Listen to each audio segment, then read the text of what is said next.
All right, we're down here to show the programming of the new PLC Allen Bradley for the bucket elevator punch machine. So this is the first screen you're going to see when you power up, and we're going to go over to the manual to show you the where you can set the time on the punch head time. So this is a pretty thick rubber belt. I'd say that's every bit of 3/8, maybe 7/16 OAG.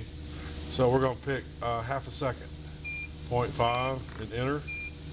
And so that's going to be our time. We will turn the vacuum on and off from this position, but right now we're going to go over and program the thing. We'll come back and we'll turn the vacuum on.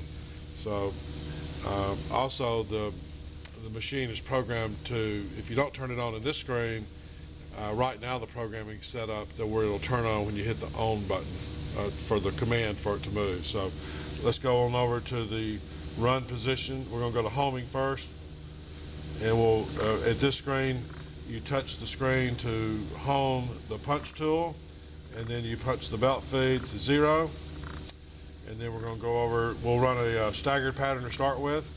So say we're going to run we've got a 13-inch wide belt up there, a 14-inch wide belt. So say on the first one we're going to do say 4 holes with 2-inch center to center and 2 inches off the edge of the belt. So on the first one we'd put distance from the left edge of the first hole, we'll call it 2 inches, and enter.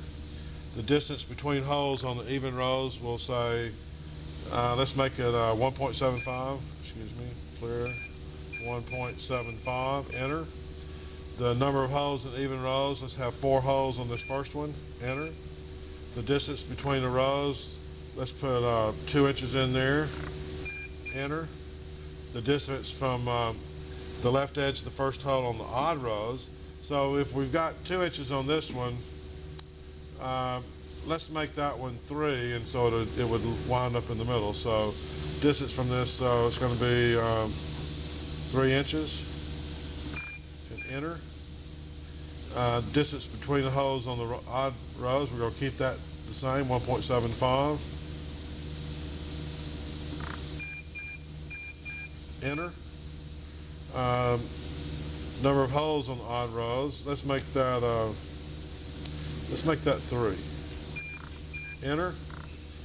Distance between the patterns, this is your so if you're going to have buckets every 18 inches or every 12 inches, that's that distance there. So we're going to enter that. Distance between the patterns is going to be 12 inches. Enter. Number of patterns on this belt, say we were going to have 200 buckets on the belt, that would be the number of patterns on there. We're not going to do that many on this belt because it's not that long, so let's just say 30. Enter. And then the last number here is a tolerance position between row to row. So that's just something you'll have to play with. Right now we've got it set on 1/4 of an inch. Depending on where you want. This is not a cumulative total, but excuse me, it is a cumulative total, and it indexes between each pattern. So you'll find this to be a pretty nice tool. So now we're going to go over to the run screen. We're doing a staggered, so I have to change from uniform to staggered. Got to reset here. So we're going to do 60 rows. Here's all your information. We're ready to go. And I'm going to step over here. Okay, to the back of those.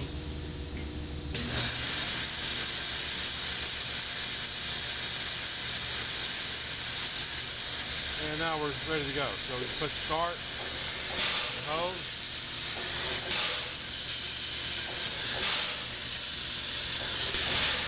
Okay, we're lowering the punch time. We probably can even lower it more than that. So let's go 0.3 because we're running a very lightweight European style urethane belt. So we're going to go over to